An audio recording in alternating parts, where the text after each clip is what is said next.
नाज़रीन, जम्मू कश्मीर में असेंबली इंतखाबात का सिलसिला चल रहा है और आज डिस्ट्रिक्ट रियासी की गुलाबगढ़ असेंबली कॉन्स्टिट्यूंसी में नेशनल कॉन्फ्रेंस के वाइस प्रेसिडेंट और साबिक वजीर आज़म उमर अब्दुल्ला साहब सुंगड़ी के मुकाम पर तशरीफ ला रहे हैं।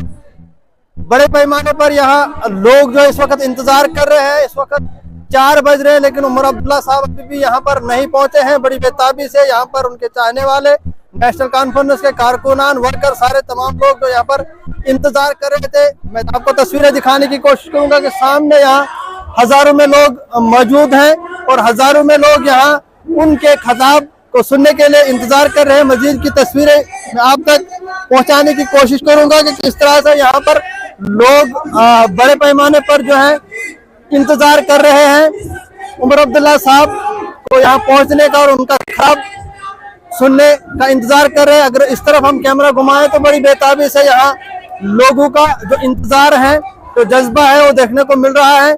नतीजा इसका क्या होगा वो आने वाले 8 तारीख को पता चलेगा कि क्या नेशनल कॉन्फ्रेंस को 2014 के बाद फिर यहाँ पर गुलाबगढ़ कॉन्स्टिट्यूंसी के लोग इंतजार में लाते हैं या नहीं लाते हैं। लेकिन फिलहाल की तस्वीरें मैं आपको क्रिकेट स्टेडियम सुंगड़ी से दिखा रहा हूँ, जो गुलाबगढ़ कॉन्स्टिट्यूंसी का ये एरिया है। यहाँ बड़े पैमाने पर नेशनल कॉन्फ्रेंस के वर्करान, लीडरान और नेशनल कॉन्फ्रेंस के चाहने वाले तमाम लोग यहाँ पर इस वक्त मौजूद हैं और यहाँ पर इंतजार किया जा रहा है कि उमर अब्दुल्ला साहब यहाँ पे पहुंचे और उनके खिताब का इंतजार किया जा रहा है। हजारों की तादाद में यहाँ पर लोग मौजूद हैं। मजीद की यहाँ की क्या तस्वीरें रहते हैं, इसके बाद उमर अब्दुल्ला साहब अपने खिताब में यहाँ के लोगों के लिए क्या बताते हैं, वो तमाम जो बात है हम आप तक पहुँचाने की कोशिश करेंगे। इसके बाद सुंगड़ी के स्टेडियम में इस वक्त नेशनल कॉन्फ्रेंस के वाइस प्रेसिडेंट और उमर अब्दुल्ला साहब इस वक्त लैंड कर चुके हैं। सामने तस्वीरें आप देख रहे हैं। उमर अब्दुल्ला साहब इस वक्त तशरीफ ला रहे हैं लोगों के दरमियान। आप सामने देख रहे हैं कि किस तरह से लोग यहाँ बेताबी से इंतजार कर रहे हैं। सामने की तस्वीरें सुंगड़ी के स्टेडियम से मैं आपको दिखा रहा हूँ। गुलाबगढ़ एसटी कंस्टिट्यूंसी जो है, यहाँ पर आज नेशनल कॉन्फ्रेंस के वाइस प्रेसिडेंट और उमर अब्दुल्ला साहब और साथ में उनके MP मियां अल्ताफ साहब यहाँ पर तशरीफ ला चुके हैं और सामने की आप तस्वीरें देख रहे हैं कि किस तरह से यहाँ पे उन्होंने लैंड किया और साथ में यहाँ किस तरीके से यहाँ का पुरजोश और वालिहाना इस्तकबाल किया जा रहा है लोगों की तरफ से। सामने की तस्वीरें जो आपको मैं दिखा रहा हूँ।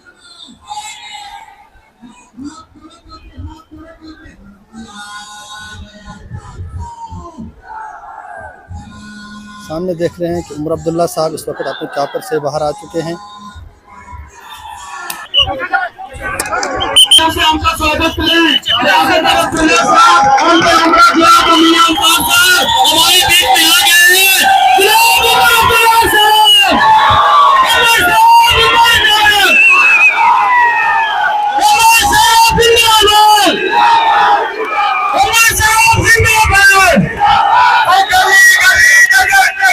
मेहरबानी करके से गुजारिश की जाती है स्टेज से को खत्म कर दे। स्टेज खाली कर दो और मैं स्टेज चला लूंगा। पहले से ही मैंने गुजारिश की थी, स्टेज खाली करवाया जाए, स्टेज खाली करवाया जाए स्टेज और किसी को किया जाए। पहले ही सिक्योरिटी हजरात जो है बड़े परेशान हैं। सबसे गुजारिश है आप खामोशी का मुजाहरा करें, खामोशी और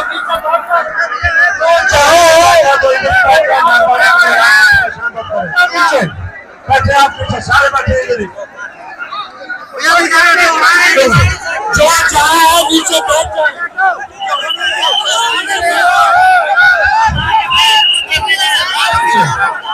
जाओ, नीचे बैठ जाओ। तो जहाँ पे है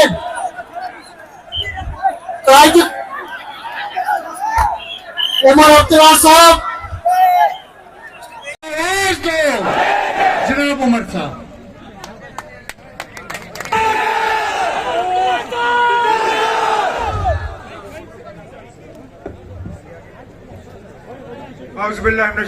बिस्मिल्लाहिर्रहमानिर्रहीम।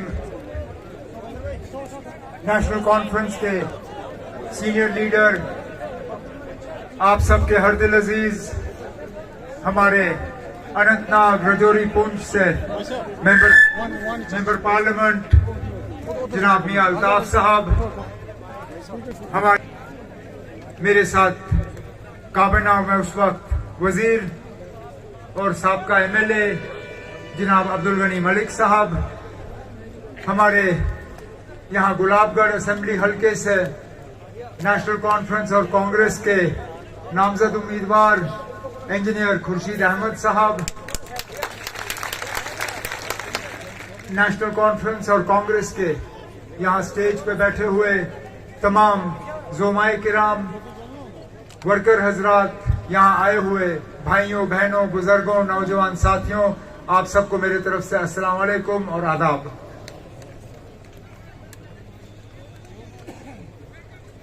दस साल के अरसे के बाद आखिरकार दोबारा जम्मू कश्मीर में असेंबली इंतखाबात जो हैं वो शुरू हो चुके हैं।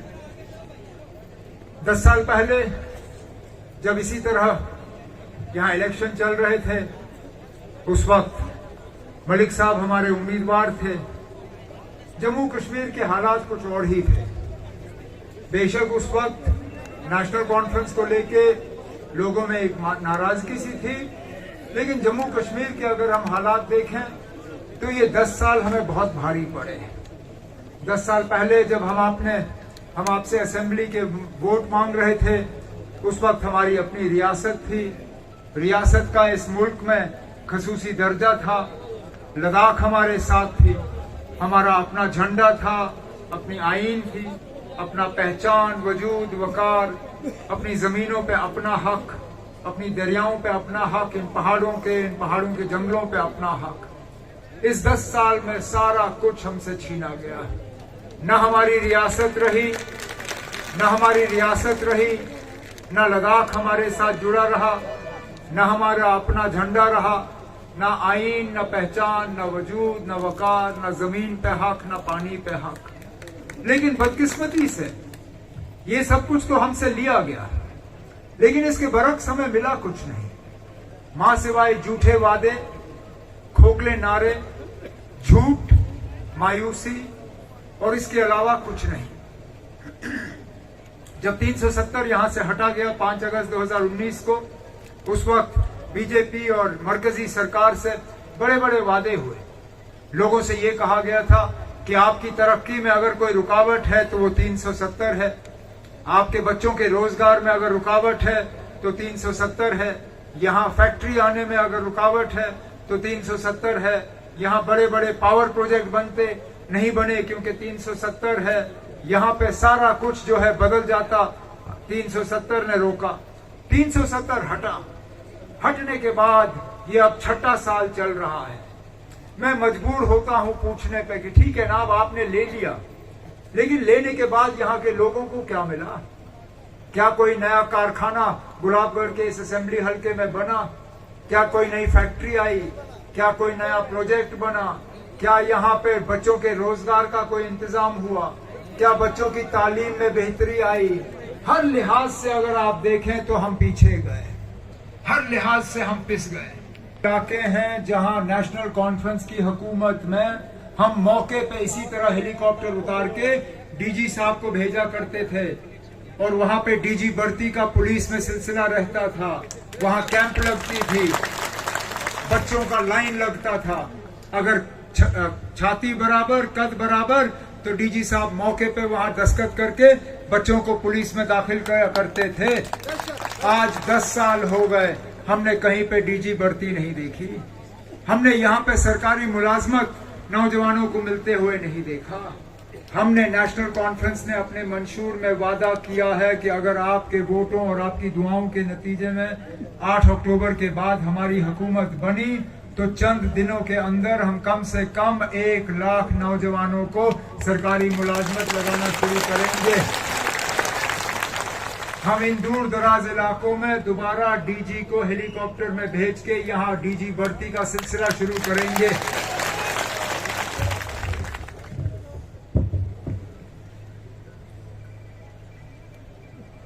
कौन सा ऐसा चीज है जिसको लेके हम परेशान नहीं है? बड़ी लड़ाई हम मरकज के साथ 370 के लिए लड़ेंगे, अपनी रियासत का दर्जा वापस हासिल करने के लिए लड़ेंगे, लेकिन जो रोजमर्रा के हमारे मुतालबे हैं, परेशानियां हैं, उनका भी इन पिछले 8-10 सालों में इलाज नहीं हुआ।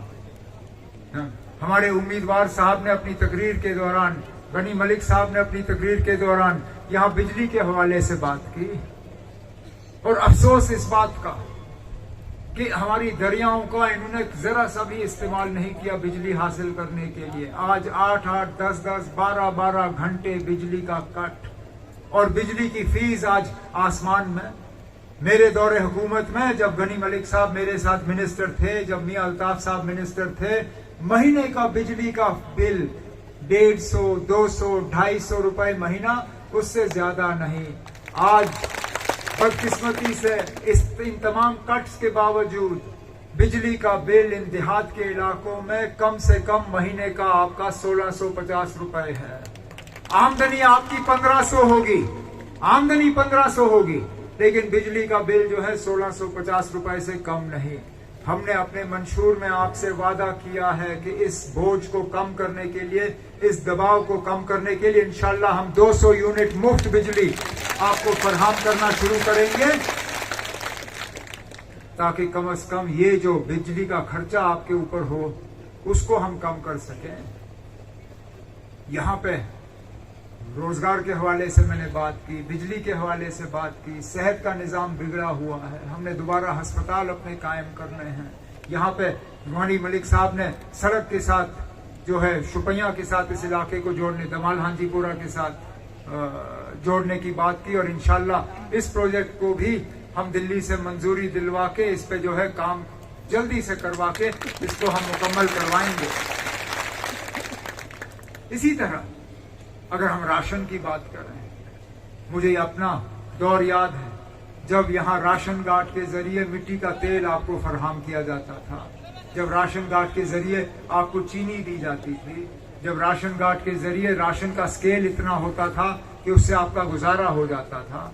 आज राशन कार्ड में आपको चीनी नहीं मिलती, राशन कार्ड में आपको मिट्टी का तेल नहीं मिलता, और राशन का स्केल उतार के इन्होंने 2.5 या 3 किलो रखा हुआ है, उससे ज्यादा आपको नसीब नहीं, और ये कहते हैं आप उससे गुजारा करो।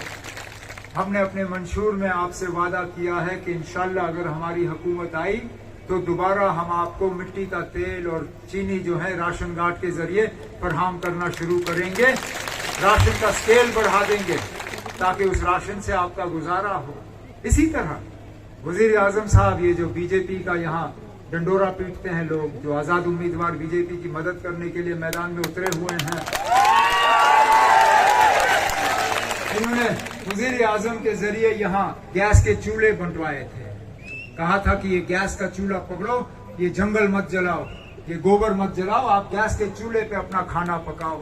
लेकिन उस वक्त ये बताना भूल गए थे कि गैस का चूल्हा जलाने के लिए गैस का सिलेंडर भी लेना पड़ता है, और गैस के सिलेंडर की कीमत जो है हर महीने ये लोग बढ़ाते रहते हैं। नतीजा ये निकला कि जिन लोगों को वो चूल्हे मिले, उन चूल्हों को जलाने के वो काबिल रहे नहीं, उन्होंने उन पे कपड़ा चढ़ाया और घर में सजावट के तौर पे उनको इस्तेमाल किया।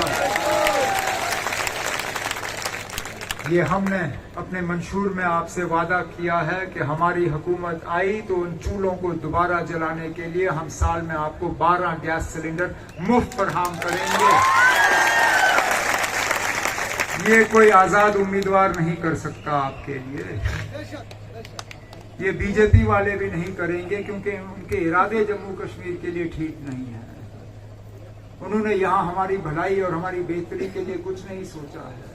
यहाँ हमारे गुजर बकरवाल भाई बैठे हैं, फॉरेस्ट राइट एक्ट के तहत इन जंगलों पे पहला हक आपका था, लेकिन इन लोगों ने आपको इस हक से महरूम रखा। मैं आपको यकीन दिलाता हूं कि हमारी हुकूमत आई तो फॉरेस्ट राइट एक्ट के तहत पहला हक इन जंगलों पे आपका होगा, फिर किसी और का होगा। इसी तरह जवानों की तालीम को लेके हम बात करें, विरासत में हमें शेर कश्मीर शेख मोहम्मद अब्दुल्ला से अगर कुछ मिला तो बच्चियों के लिए मुफ्त तालीम का निजाम मिला था, लेकिन बदकिस्मती से इन लोगों ने एक एक करके उसको जो है खत्म किया।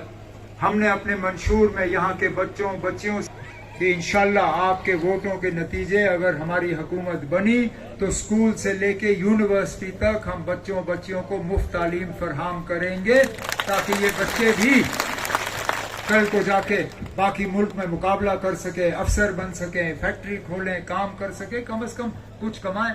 यहाँ रेल का प्रोजेक्ट मेरी बहन ने कहा था कि यहाँ लगना चाहिए, लेकिन वो रेल का प्रोजेक्ट हमें तब काम आएगा जब उस रेल प्रोजेक्ट में काम करने वाले भी हमारे होंगे। नहीं तो अभी तक अभी तक मुसीबत ये रही कि प्रोजेक्ट तो बने, लेकिन प्रोजेक्ट के लिए बड़े ठेकेदार भी बाहर से आए, छोटे ठेकेदार भी बाहर से आए, वहाँ जो काम करने वाले वो भी बाहर से आए, यहाँ तक कि मजदूर भी उन्होंने बाहर से लाए। हमारे लोगों को उन प्रोजेक्टों का जरा सा भी फायदा नहीं आया।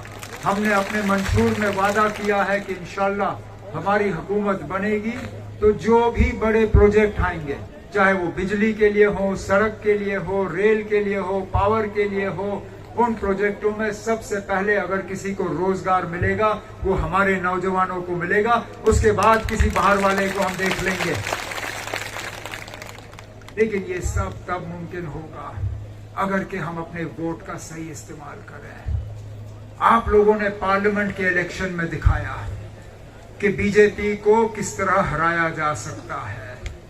उस वक्त आपने 50,000 वोट जो हैं वो कांग्रेस नेशनल कॉन्फ्रेंस का जो मुश्तरका उम्मीदवार था उनके हक में दिलवाए। बीजेपी को यहाँ सिर्फ 12,000 के आसपास वोट मिले। मैं चाहता हूँ कि इस इलेक्शन में भी हमारे जो इंजीनियर साहब यहाँ हमारे उम्मीदवार हैं वो भी इतनी ही बड़ी मार्जिन से यहाँ से कामयाब होके जाएं, ताकि कल को दोबारा हमारी हुकूमत बने और इंशाल्लाह उस हुकूमत में जनाब गनी मलिक साहब को भी हम अच्छा सा दर्जा दें, ताकि वो भी, क्योंकि आपने अक्सर बेशतर टीवी और रेडियो के सुना होगा जब बीजेपी वाले कैंपेन करते हैं कि डबल इंजन होना चाहिए, मतलब कि दिल्ली में प्रधानमंत्री और यहाँ पे वजीर आला। हमने 10 साल से इनका डबल इंजन देखा ना, किसी ना किसी सूरत में यहाँ डबल इंजन रहा ही रहा। वजीर आजम मोदी साहब यहाँ पहले अल्लाह मगफिरत करें, वजीर आला मुफ्ती मोहम्मद सैयद साहब, फिर वजीर आला महबूबा मुफ्ती साहिबा, फिर 3 गवर्नर हमने देखे, 5 के 5 ने दिल्ली के इशारों पे काम किया। डबल इंजन उनका हमने देखा, लेकिन उस डबल इंजन का गुलाबगढ़ के सरजमीन पे जरा सा भी फायदा नहीं हुआ। इंशाल्लाह 8 अक्टूबर के बाद हम आपको एक नया डबल इंजन देंगे, जिसमें एक इंजन इंजीनियर साहब होंगे और दूसरे इंजन गनी मलिक साहब होंगे,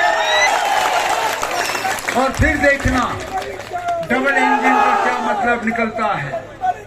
तो ये उम्मीद रखते हुए कि 25 तारीख को, क्योंकि अब ज्यादा वक्त रहा नहीं, कैंपेन के यही 2-3 दिन है, 23 तारीख को इनका जो कैंपेन है मुकम्मल हो जाएगा। 25 तारीख को आपने अपने वोटों का इस्तेमाल करना है। एक बात याद रखिएगा, ये हमने कश्मीर की कॉन्स्टिट्यूएंसी में भी देखा है, जो वोट नेशनल कॉन्फ्रेंस और कांग्रेस के उम्मीदवार को नहीं जाता है, आप मान के चलिए कि वो वोट जो है वो बीजेपी को मदद करने के लिए जा रहा है। ये आप लिख के ले लीजिए मुझसे, और ये मेरे अल्फाज नहीं है, ये हिंदुस्तान के होम मिनिस्टर के अल्फाज हैं। उन्होंने बार बार अपनी तकरीर में कहा, हमारे मुल्क के प्रधानमंत्री ने कहा, वो कहते हैं कि अगर बीजेपी को कहीं 8-10 सीटों की कमी पड़ी तो वो यहाँ छोटी पार्टियों के साथ और आजाद उम्मीदवारों के साथ मिलकर हुकूमत बनाएंगे। इस बीजेपी से बच के रहना। इस बीजेपी ने यहाँ जम्मू कश्मीर में तबाही और बर्बादी के अलावा कुछ नहीं लिखा है। तो मेहरबानी करो, बीजेपी को यहाँ लखनपुर से बाहर ही रखो, और उसको बाहर रखने के लिए आप नेशनल कॉन्फ्रेंस और कांग्रेस के मुश्तरका उम्मीदवार को यहाँ से कामयाब करके भेजें, ताकि जैसे मैंने कहा 1 इंजन 2 इंजन, मैं कहता हूँ हम 2 इंजन और जोड़ देंगे, एक मेरा और जनाब मियां अल्ताफ साहब का, 4 इंजन लेके हम आपकी खिदमत करेंगे, इस उम्मीद के साथ कि 8 अक्टूबर को जब नतीजे निकलेंगे तो सबसे पहले कामयाब नतीजों में हमारे इंजीनियर साहब का नाम जो है वहां पे ऐलान होगा कि गुलाबगढ़ के नए एमएलए जो है हमारे नेशनल कॉन्फ्रेंस कांग्रेस के उम्मीदवार। मैं इस कामयाब जलसे पे जनाब आपका, आपके साथियों का, कांग्रेस के अपने दोस्तों का तहे दिल शुक्रगुजार हूँ। अब आपसे सिर्फ एक गुजारिश करूंगा, वोट का तो मैंने कर लिया है, लेकिन अब निकलने के वक्त आप हेलीकॉप्टर से थोड़ा इस तरफ को आके अगर रहें तो हमारे लिए यहाँ से उठना ज्यादा आसान होगा, और इंशाल्लाह 8 अक्टूबर के बाद हुकूमत लेके हम यहाँ पे आके आपके साथ बात करेंगे इस जलसे के लिए, और इंशाल्लाह आने वाली कामयाबी के लिए मैं आप सबों का शुक्रगुजार हूँ। बहुत बहुत शुक्रिया। Jammu and Kashmir national conference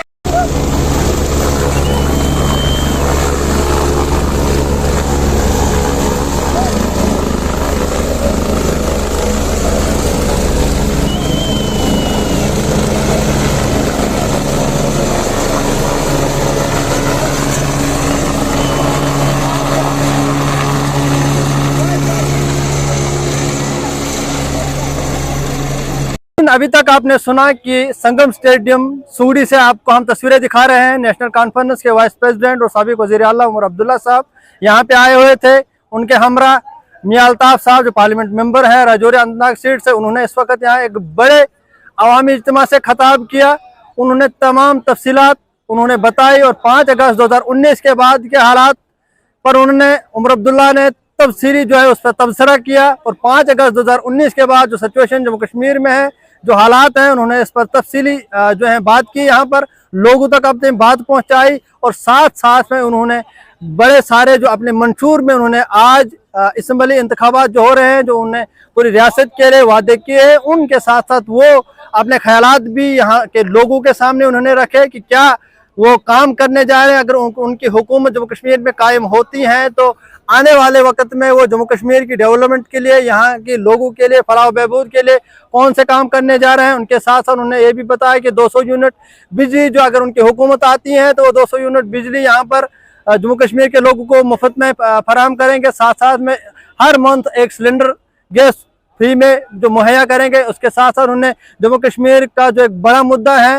वो बेरोजगारी है और जम्मू कश्मीर में अगर उनकी हुकूमत कायम होती है तो जम्मू कश्मीर के नौजवानों के हवाले से वो बड़े पैमाने पर काम करेंगे और यहाँ पर रोजगार के वसाइल भी वो पैदा करने की बड़े पैमाने पर कोशिश करेंगे। मैं आपको तस्वीरें यहाँ पर दिखा रहा हूँ कि यहाँ से इस वक्त जो लोग निकल रहे हैं, आप सामने तस्वीरों में देखें कि बड़े पैमाने पर इस वक्त जो प्रोग्राम खत्म हो, साथ साथ आप सामने देख रहे हैं कि हजारों की तादाद में लोग इस वक्त वापसी कर रहे हैं। हजारों की तादाद में लोग इस वक्त अपने घरों की जानब जा रहे हैं और अभी यहाँ उमर अब्दुल्ला साहब जो यहाँ पर खिताब फरमा रहे थे, यहाँ से वापस बात हुए।